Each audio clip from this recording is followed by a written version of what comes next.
Each of us views the Earth from a unique reference frame, a frame of reference.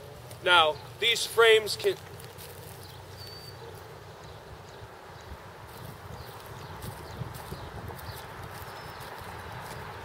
Well, you look peculiar today. You're upside down. No, I think you're the one who's upside down. No, you're upside down. I say we flip for it. Okay.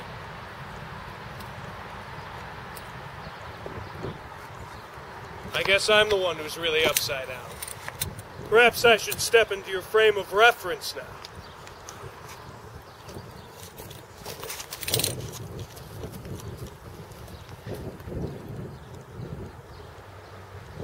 Each of us views the Earth from a unique frame of reference, as demonstrated by Dr. Hume and I.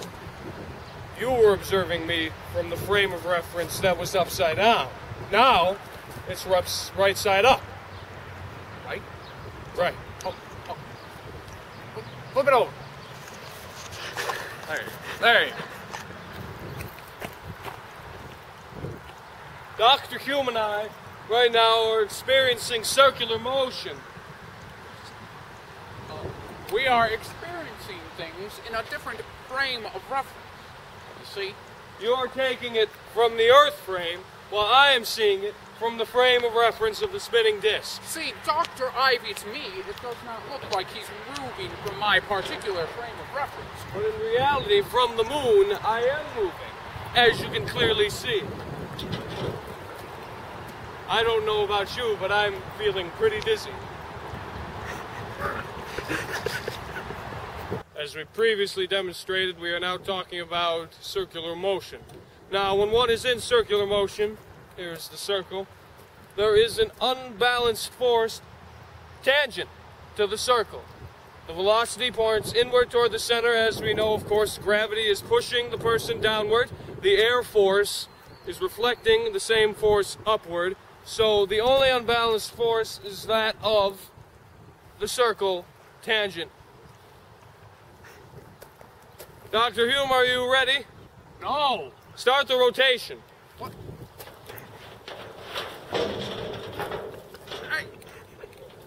Dr. Hume is experiencing the spinning force. As we know, however, the natural force is constantly acting upon him from all angles. What do you think, Dr. Hume?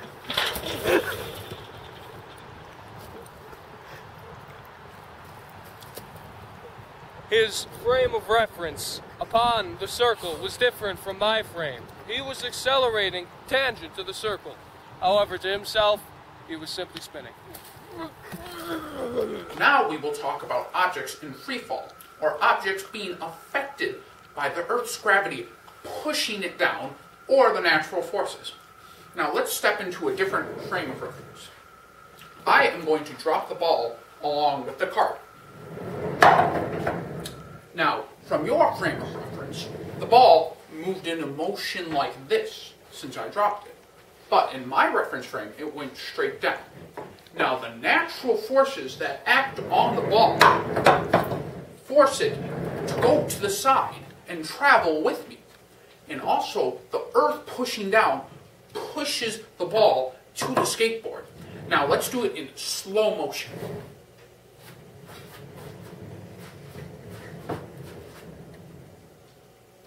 Now, see, what happened there was you could actually see the fictitious natural force acting upon the ball and moving it in the parabolic shape. Now, me and Dr. Ivy will give you an example of a pendulum. With a J. With a J. Now, see, the pendulum works by creating energy. I'm creating energy every time I push Dr. Ivy back and forth. This energy is transferred from one way, but see, we lose energy every time it goes around, so I have to create more energy by pushing it. And now, if I add a little bit of torque, I can create even more energy and put more G's onto Dr. Ivy. Now this will make his body feel very stressed and will make him feel very, very dizzy. I'd like to get off now, Dr. Hume. What is that, Dr. I'd like to get off now. Payback, Dr. Ivy. Payback. See, now we will experiment with Newton's second law of forces. See how when I punch the punching bag, it goes back and forth for an extended amount of time, but as it goes on, it gets gradually smaller and smaller. That's because the force that I exert on the punching bag is greater than the force it exerts back on me. Now let me explain. The reason it moves back and forth even slower is because it loses energy as it moves back and forth, according to the natural non-conservation energy law. Any force that moves back and forth on a pendulum automatically loses energy every time it goes back and forth according to the Earth's rotation around the sun. Now, see how I'm on the left side? Now, if I go and I punch the punching bag, it goes back and forth. See how it goes back and forth? But if I move to the right side and I punch it the same amount, it does not move as much. That is because the Earth moves on a clockwise axis, and we will never be able to know exactly why. But I think it's because it goes on a clockwise axis. I mean, you could ask me, but I really don't know. I mean, I just don't know. That's just one of those things, you know, I just don't know. So. Gravity is an object, and we must acquire it if we would like to use it in our force diagrams to show the downward pushing force that it creates on all objects in fall free. So, we must travel Bed Bath & Beyond to purchase it.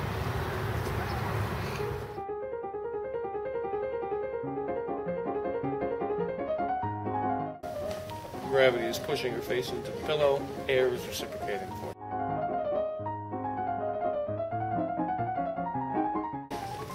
The angular momentum of the thrown object is created by R cross F, left-hand rule.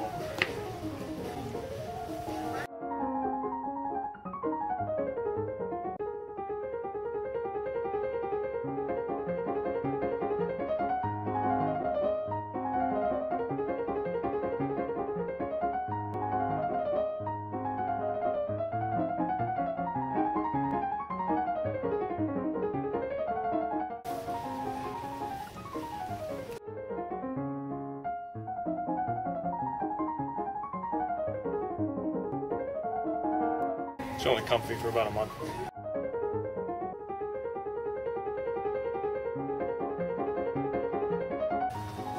Light, of course. The force of the light is determined by the mass of the light times A, the acceleration of the light, which is given by constant c, the acceleration of light. Relatively simple. Sleep sack.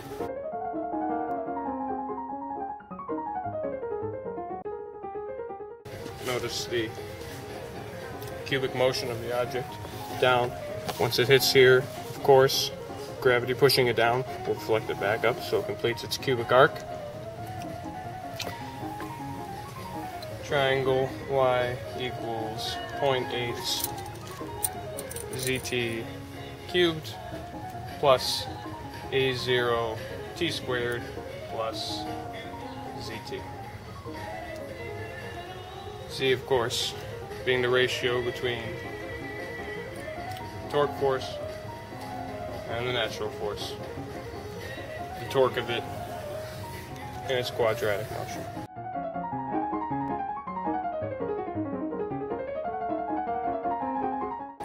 I have no friends.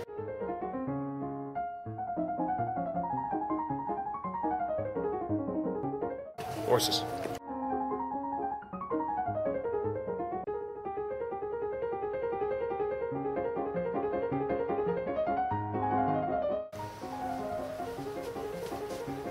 Torquing the door, R.F,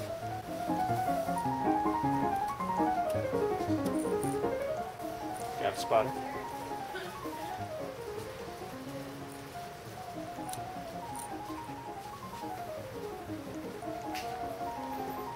The principles of physics can be found almost anywhere, especially in the beyond section. Continuing the search for gravity in the beyond section.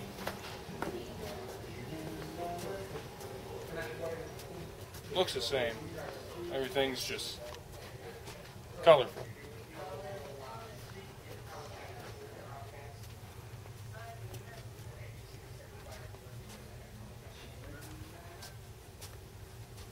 That's 2 beyond.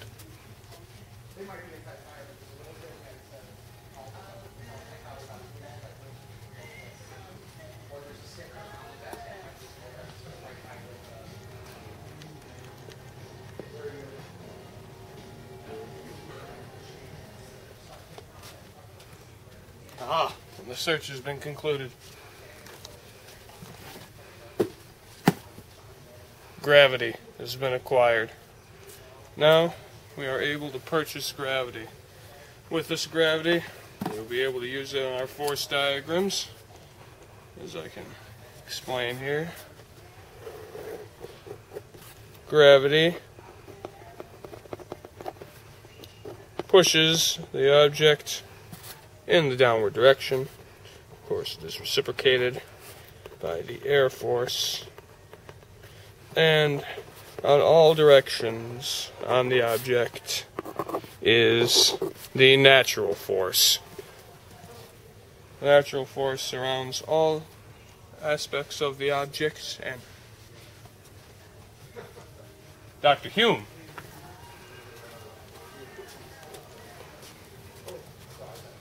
what are you doing here? I'm buying something for my wife. Dr. Hume, you don't have a wife.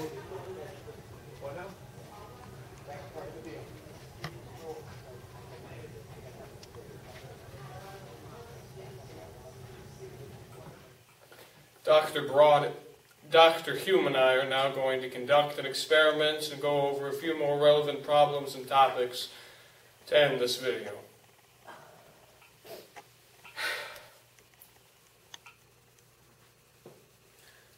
Dr. Hume and I have returned to one of our favorite subjects, pendulums with a J. Dr. Hume is going to release the pendulum. It is going to swing an arc. At the end of its swing, it will upswing and energy will be created. This newly created energy will cause it to swing back and go at an even higher height than where it was previously when it began. Are you ready, Dr. Hume? No. Begin the swing.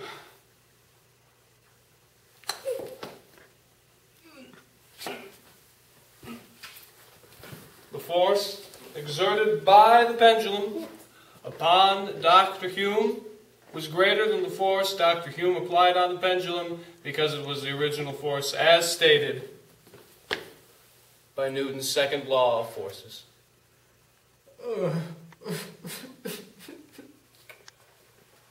Now let's discuss a ramp problem.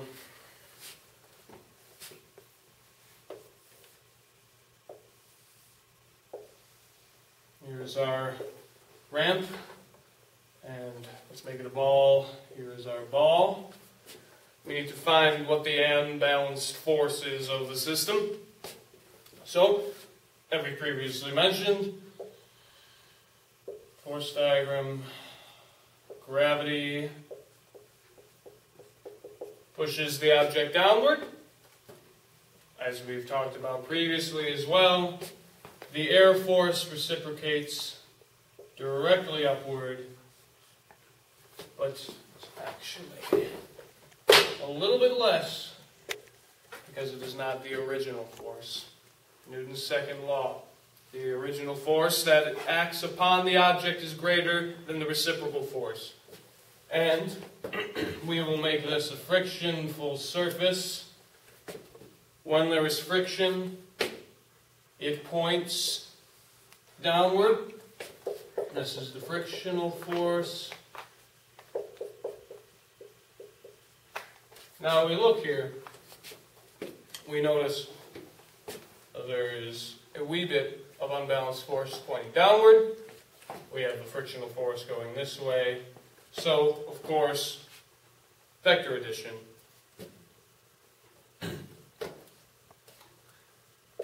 Tail to tip.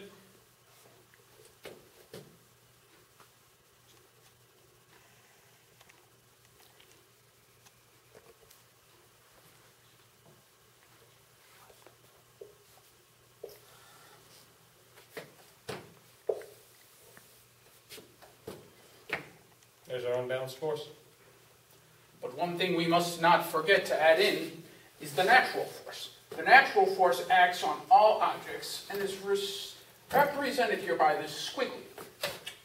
Natural force. And it also is affected by the harmonics in the air. Now, in this situation, our harmonics are 7 hertz. That's how much the harmonics is. In that direction. That direction.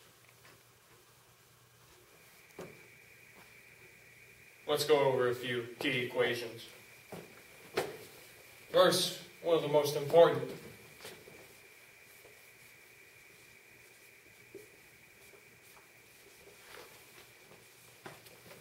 Net is equal to mom. Simple enough. Triangle y Triangle y is equal to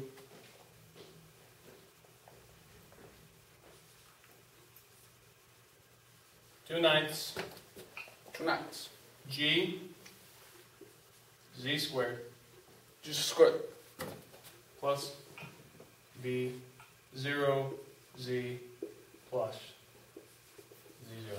vase. So, Z, of course, being the original position in the third dimension relating to the moon. now don't get that confused with fractal dimension. It's a very different thing. It's very easy to get confused. 2/9, of course, arising out of the ratio between the natural force and the push of the Earth's gravity.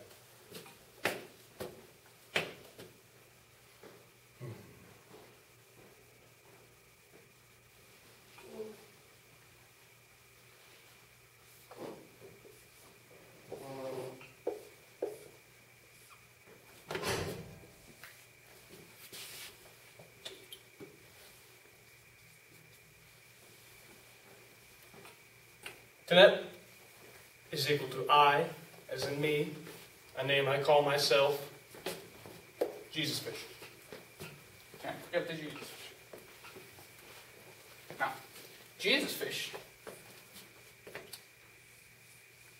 is also equal to net, which is the net force of your faith, which is also equal to mom, which is your mother. Let's first begin by creating our frame of reference.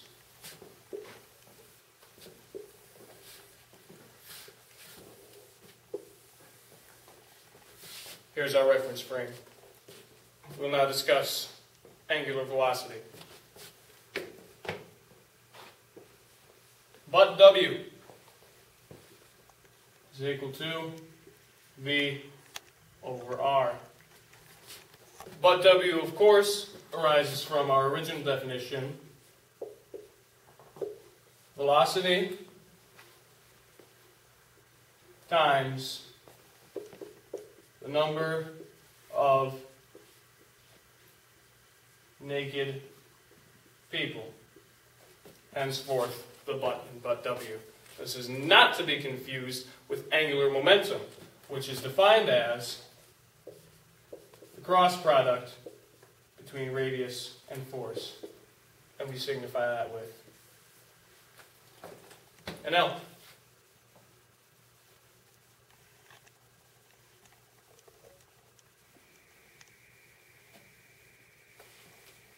Torque. First, always give yourself a frame of reference. Give ourselves a circular object of radius 4 meters, and an unbalanced force acting on the outside of the object with a force of 5 newtons. Now, as we know, torque is defined as the cross product between radius and force. So, simply take what you know, plug and chug, R 4 times F 5, and the sine of the angle, which is, of course, 90 degrees. Dr. Ivy, are you sure that's right? Oh, shit! Do it all again. You cannot use distances for a radius, nor can you use newtons for a force. 5 kilograms, 4 meters per second. Torque, the definition is not R cross F. The definition of torque is the radius dot F. Continuing on with what we know, plug and chug is equal to radius 4, force 5 kilograms, cosine of the angle, wrong instrument,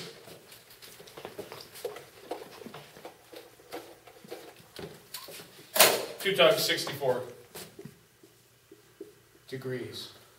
Because dot product, left-hand rule. Radius, force, torque, out of the board. Nice recovery, Dr. Ivy, must I say. See, what we're talking about with the force net is that it's equal to ma, and then the tension is equal to the T minus the mg, and then, oh my gosh, the downward force, and the torque, and the radius times the dot product. It's all about what you're talking about, and then the cross product, and then the gravitational force, and then the gravitational constant of the universe is 43, and then we take and we go... Fuck you, science!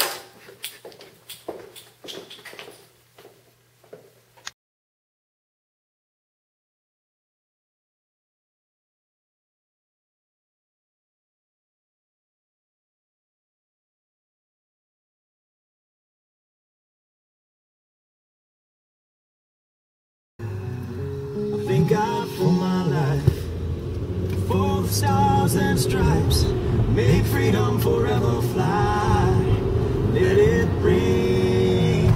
Salute the ones who died, the ones that give their lives, so we don't have to sacrifice.